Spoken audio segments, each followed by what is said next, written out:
میں نہیں سمجھتا کہ 14 اگست کا انجام بھی 5 اگست سے مختلف ہو۔ ایک وہ سیالکوٹ کی خاتون ریحانہ ڈار کی گرفتاری تھی اور دوسرا حکومت کی اپنی بے وقوفی تھی، احمقانہ پن تھا جو انہوں نے پارلیمان کے دروازے بند کیے۔ جو سب سے زیادہ نمایاں پریزنس تھی وہ محمود خان اچکزئی کی تھی۔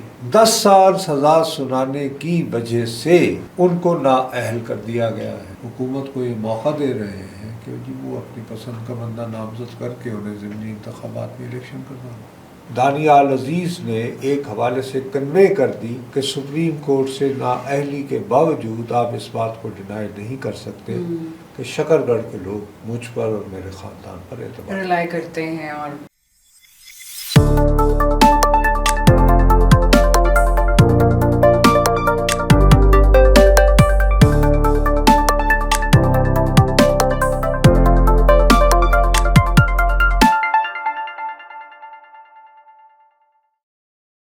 السلام علیکم خواتین و حضرات، وی نیوز کے ساتھ میں ہوں دعا افزار۔ ناظرین، ایک بار پھر پی ٹی آئی کا ذکر، P T I protest, P T I تحریک۔ 5 اگست والی تو لگتا ہے کہ ان کی تحریک ناکام ہوگی، لیکن ان لوگوں نے 14 اگست کی بھی ایک تحریک اناؤنس کی ہے۔ 14 اگست ہمیں پتہ ہے یوم آزادی ہوتا ہے، سب بڑی خوشی اور جوش سے آزادی مناتے ہیں۔ آئی ایم شیور کہ پی ٹی آئی سپورٹرز بھی یہی سوچ رہے ہوں گے، لیکن کیا واقعی یہی فیوچر ہے پی ٹی آئی کی، یا پی ٹی آئی میں کچھ پرابلمس آ رہے ہیں، اور فیوچر کیا ہے پی ٹی آئی کی؟ اس بارے میں نصرت صاحب سے بات کرتے ہیں اور دیکھتے ہیں کہ کیا 14 اگست والی تحریک کو ہم کامیاب دیکھ سکتے ہیں یا نہیں۔ السلام علیکم نصرت صاحب۔ پی ٹی آئی کا تو بہت ذکر ہو چکا ہے مختلف اینگل سے۔ ارے سیدھا سادہ بھی یہ کہیں کہ آپ کا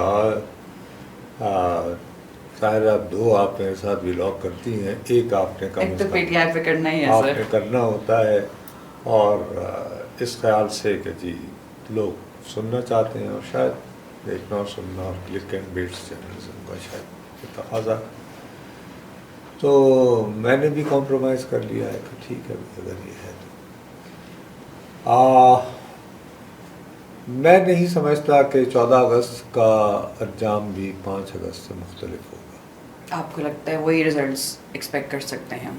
بلکہ میں شاید اس سے بھی کم، کیونکہ ابھی 5 اگست کے لوگ اپنی جو لوگ گرفتار ہوئے ہیں وہ ضمانتیں وغیرہ کروا رہے ہیں اور اپنے زخم سہلا رہے ہوں گے، تو میرا نہیں خیال کہ صرف اتنے وقفے کے بعد، کیا آپ نے زیادہ سے زیادہ انہیں 8 دن دیے ہیں مزید تیاری کو، اور کتنی مرتبہ لوگ جو ہیں اس طرح اچانک سڑکوں پہ آ کر اور کچھ گرفتار ہو، آنسو گیس کھائیں، اور پھر امپیکٹ جو ہے وہ کسی حد تک کبھی کبھار کو سوشل میڈیا کی بن جاتی ہے۔ مثال کے طور پر میں سمجھتا ہوں کہ 5 اگست کے 2 ویژول بہت طاقتور بنے۔ ایک وہ سیالکوٹ کی خاتون ریحانہ ڈار کی گرفتاری تھی اور دوسرا حکومت کی اپنی بے وقوفی تھی، احمقانہ پن تھا جو انہوں نے پارلیمان کے دروازے بند کیے۔ ادروائز اگر آپ دیکھیں تو ان کا یہ وعدہ تھا تحریک انصاف والوں کا کہ ان کے جو اراکین اسمبلی ہیں یہ ایک غول کی صورت، ایک مجمع کی صورت، ایک اجتماع کی صورت اڈیالہ جیل پہنچیں گے، اور انہوں نے اتنی بڑی حماقت کی کہ بھائی اگر اڈیالہ جیل پہنچنا تھا تو بس آپ کال دیتے تھے کہ یار آپ جتنے ایم ایل ایز ہیں اپنے ساتھیوں کو لے کر پہنچ جائیں جو وہاں پہنچ سکتے ہیں۔ تو باقاعدہ خود نشاندہی کر دی کہ جی ہم پارلیمان سے جائیں گے، اور بالآخر نوبت یہاں پہنچی کہ 5 اگست کو ویسے وہ دن تھا جس دن کے عمران خان صاحب کی اپنی فیملی کے لوگوں سے ملاقاتیں بھی ہوتی ہیں، تو اس دن انہوں نے وہی جو گورکھپور وہ ایک جگہ ہے جہاں پر اڈیالہ سے پہلے روک لیتے ہیں، تو وہاں انہوں نے علیمہ بی بی اور باقی بہنوں کو روک رکھا تھا۔ تو غالباً ان کی ملاقاتیں نہیں ہوتی، لیکن وہ اس گما سے کہ جی وہ وہاں کھڑی ہوں گی تو تحریک انصاف کے اندر نہیں آئیں گے، وہ غالباً یہ سوچ کر آئی تھی سب۔ تو وہاں پر سچی بات ہے کہ 4 سے زیادہ تحریک انصاف کے ٹکٹ پر یا ان کی نامزدگی پر منتخب ہوئے رہنما نہیں پہنچے، اور وہاں پہ جو سب سے زیادہ نمایاں پریزنس تھی وہ محمود خان اچکزئی کی تھی، اور وہ 2 سے 2.5 گھنٹے تک پسینے سے شرابور جو ہے وہ ان کے ساتھ، یعنی عمران خان صاحب کی بہنوں کو تسلی دینے میں مصروف رہے، اور انتظامیہ کے لوگوں سے گفتگو کرتے رہے کہ یار آپ کیا کر رہے ہیں، ٹھیک ہے نا۔ تو اگر تحریک انصاف کے اتنے اراکین اسمبلی میں سے محض 4 افراد اعلان کے باوجود اڈیالہ جیل کے باہر پیٹ سے 5 سے زیادہ کی تعداد میں نہیں پہنچ پاتے، تو 14 اگست کو کیا یعنی فرق پڑ جائے گا؟ ان میں کون سا ایسا کوئی انرجی ڈرنک لے لیں گے کہ حالات تبدیل؟ جیسے 14 اگست بھی زیادہ دور تو ہے نہیں۔ میرا اپنا خیال ہے کہ تحریک انصاف کو اس وقت اس سے کہیں زیادہ سنگین مسائل کا سامنا ہے، جن کے حل کے لیے ان کو کوئی اسٹریٹجی بنانی ہوگی، اور وہ حکمت عملی بنانے کے لیے انہیں فی الحال احتجاجی تحریک کو ابینڈن کرنا ہوگا، معطل کرنا ہوگا، کچھ وقفہ دینا۔ سب سے پہلا سوال یہ ہے کہ فیصل آباد کی ایک عدالت نے ان کے 14 کے قریب ایسے لوگوں کو جو کہ قومی اسمبلی کے رکن ہیں، صوبائی اسمبلی کے رکن ہیں، سینٹ کے رکن ہیں، انہیں 9 مئی کے واقعات کی وجہ سے 10 سال کی سزا سنائی۔ 10 سال سزا سنانے کی وجہ سے ان کو نااہل کر دیا گیا ہے۔ اب یہ ہے کہ جب آپ کی نااہلی ہو جائے، آپ کی سزا سنا دی جائے، تو جو لوگ جن کو سزائیں سنائی گئی ہیں اور نااہل قرار دیے گئے ہیں، ان کے پاس آپشن ہیں 2۔ ایک تو یہ ہے کہ وہ خود کو قانون کے آگے سرنڈر کریں، دوسرا یہ ہے کہ اچھے دنوں کے انتظار میں روپوش ہو جائیں۔ اور روپوشی ایک بہت مشکل فیصلہ ہوتی ہے، کیونکہ آج کے دور میں موبائل فون ہے، یہ ہے وہ ہے، تو ہر شخص اسامہ بن لادن تو نہیں ہو سکتا نا، ہونا بھی نہیں چاہیے اور لیکن اسامہ بن لادن والا رویہ اختیار کر کے بھی بالآخر آپ کے خلاف ایبٹ آباد آپریشن ہو جاتا ہے ان دس ایج آف سرویلنس، ٹھیک ہے نا۔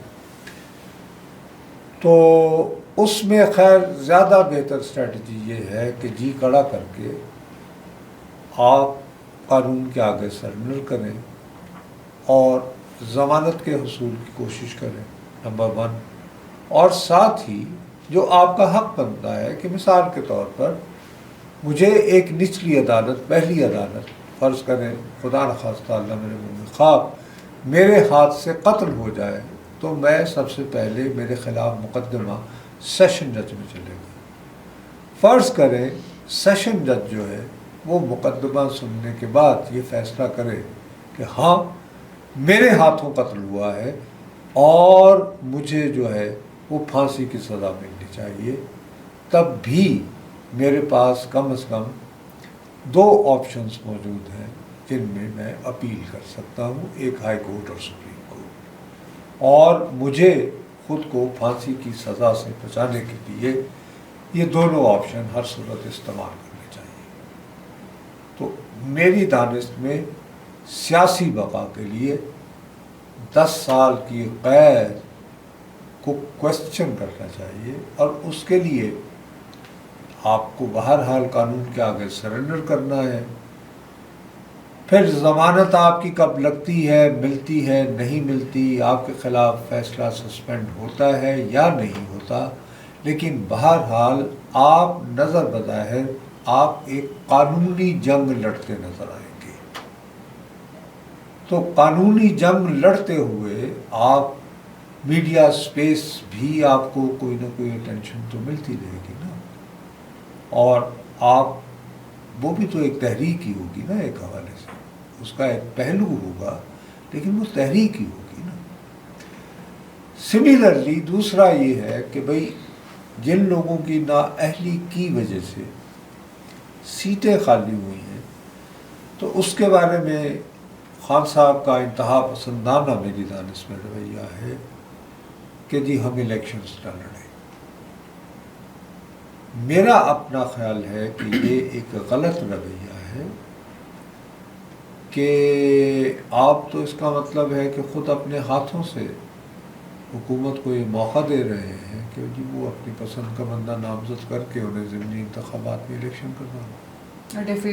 آپ سب سے بڑی بات یہ ہے کہ قانونی طور پر وہ لوگ جو نااہل ہوئے ہیں انہیں ہر عدالتی فورم سے رجوع کرنا چاہیے مؤثر دلائل کے ساتھ کہ جناب ہمارے خلاف جو یہ فیصلہ سنایا ہے مندرجہ ذیل وجوہات کی بنا پر ایک ناقص فیصلہ ہے، اس میں یہ چھول ہیں، اور جب تک ہماری اپیلوں پر کوئی قطعی فیصلہ نہیں ہوتا اس وقت تک ہمارے حلقوں میں الیکشنز نہ کروائے جائیں.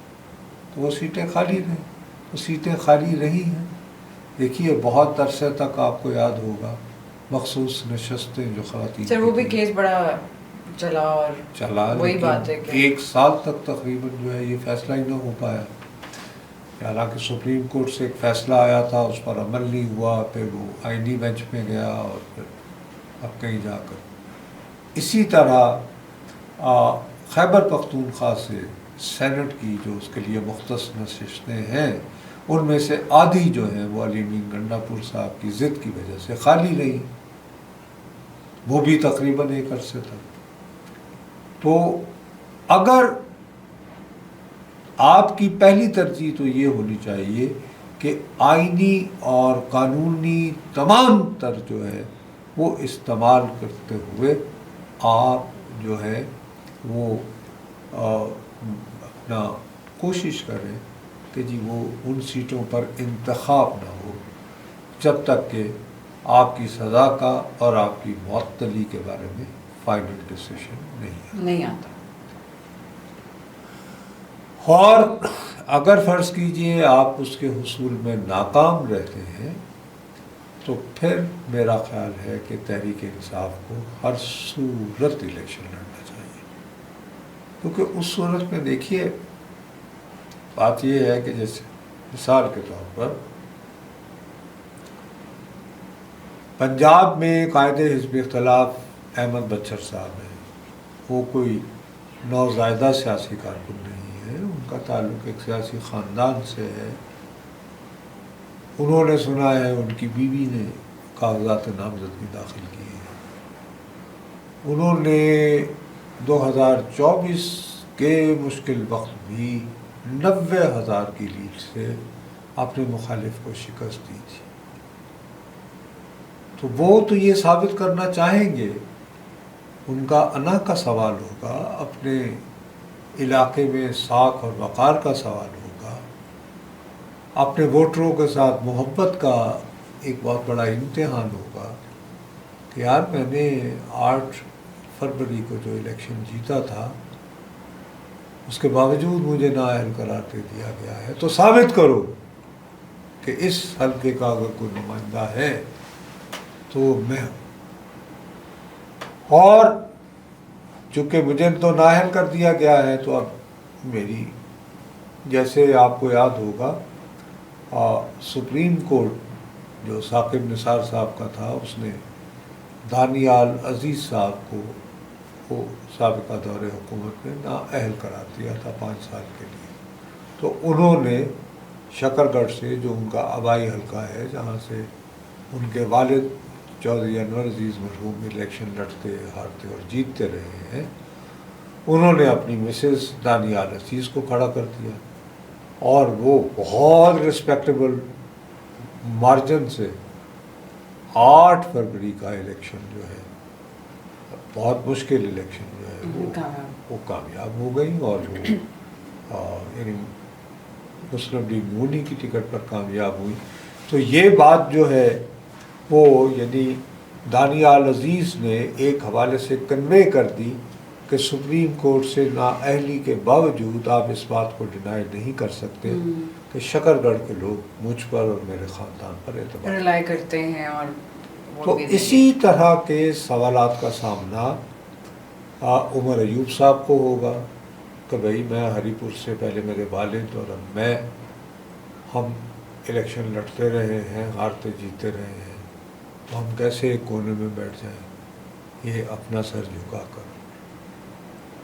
میں سمجھتا ہوں کہ زرتاج گل وزیر، مطلب آپ کو میرے منہ سے یہ باتیں بہت عجیب لگیں گی، ادروائز مجھے تحریک انصاف کا بہت ساری باتوں میں میں ناقد ہوں، تنقید کرتا ہوں، اب بھی کروں گا، لیکن وہ ڈیرہ غازی خان میں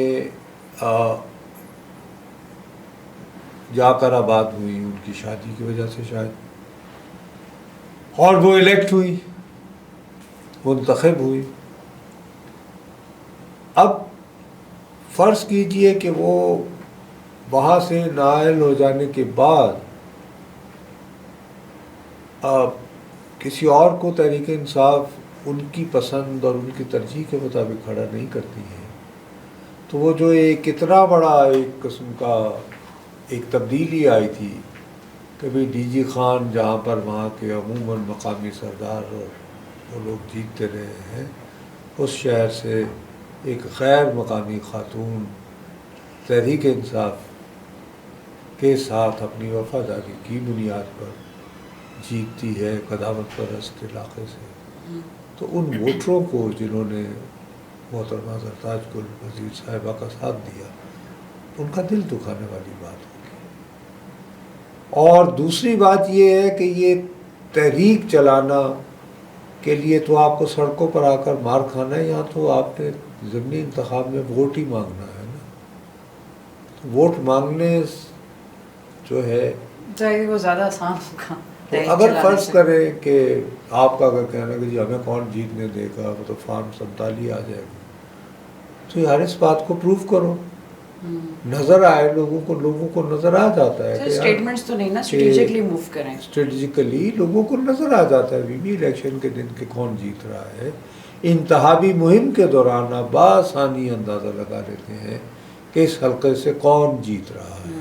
8 فروری کو بھی تو مورلیس یہی ہوا۔ تو میرا اپنا خیال ہے کہ اس طرح کم از کم آپ یہ پیغام دیں گے، فرض کریں آپ کے دعوے کے مطابق آپ کو جیتنے نہیں دیا جائے گا، تو آپ یہ فرض کیوں کیے بیٹھے ہیں؟ آپ اپنے عمل کے ذریعے اپنے اس دعوے کو ثابت کریں کہ یہ دیکھیے جی ہم نے اتنی محنت سے ضمنی الیکشن لڑا، اور یہ دیکھیے جی ہماری حمایت میں اتنے لوگ اتنی لمبی قطار بنا کر کھڑے تھے، اور کھل کر ہم سے الیکشن سے پہلے میڈیا والوں کو بتا رہے تھے کہ جی ہم تو فلاں بندے کو دے رہے ہیں ووٹ، اور بالآخر جو نتیجہ آیا اس میں لوگوں کے سینٹیمنٹ کی جو کہ ریفلیکٹ ہو رہا تھا الیکشن سے پہلے ترجمانی نہیں کی۔ تو آئی ڈونٹ نو، میں تو تحریک انصاف کی بنیاد پر فیصلے نہیں کر سکتا۔ 1985 میں بار بار دہرائے چلے جا رہا ہوں اپنے کالموں میں، اپنے پروگراموں میں، کہ تحریک انصاف نے انتخابات کا بائیکاٹ کیا تھا، سوری پاکستان پیپلز پارٹی نے، اور اس کے نتائج کی وجہ سے، اس کے نتیجے میں آج بھی پیپلز پارٹی جو ہے وہ پنجاب میں خیبر پختونخوا میں کم بیک نہیں کر پائی۔ تو بہرحال تو سر کیا پی ٹی آئی کے بھی یہی فیوچر ایکسپیکٹڈ ہے؟ اس لیے بہتر یہ ہے کہ بجائے اپنی انرجی ہر ہفتے بعد، ہر 10 دن بعد ایک احتجاجی تحریک میں ضائع کرنے کے ری اسٹریٹجائز کیا جائے اور ان ایشوز کے حوالے سے آگے بڑھنے کی قرآن۔ سر یہ تو obviously سے پی ٹی آئی کی عادت ہی کر سکتی ہے نا، ہم تو نہیں بیٹھ کے جی بدل سکتے۔ میں تو صرف اپنی رائے کا اظہار کرتے ہیں، سر ان کو بھی تھوڑا فوکس اپنا بدل لینا چاہیے ان پروٹیسٹ، اور ہم کون ہوتے ہیں، ہم تو آؤٹ سائڈ دا رنگ جس طرح چیزیں نظر آ رہی ہیں اس کا ایمانداری سے جائزہ پیش کیا ہے، power is there, up to them, they take it or leave it, it's up to them. بس یہ سب کچھ in any case P T I کے خلاف ہی جا رہی ہیں ساری چیزیں. مطلب ان کی جو ایک امیج بنی ہوئی تھی عوام کی ساتھ ان کی پاپولیرٹی تھی. ڈو تھنک کہ مطلب اب پی ٹی آئی ڈاؤن فال کی طرف آہستہ آہستہ بڑھ رہی ہے؟ I don't think so. میں تو بتا رہا ہوں کہ اگر اس طرح کے آپشنز ہوں تو they should buy time and if they are willing اور سکسیڈ ان بائنگ ٹائم تو اچھے وقت کا انتظار کرنا تو سیاست میں لازمی ہے. اونچ نیچ آتی رہتی ہے تو سر پھر ان کا بھی اچھا وقت آ سکتا ہے اگر وہ اسمارٹ ہو کے چلیں. بھیا کس کا نہیں آیا؟ بات یہ ہے کہ کتنا برا وقت آیا تھا نواز شریف صاحب نے. تاحیات نااہلی، پیناما پیپرز اور وہ سب.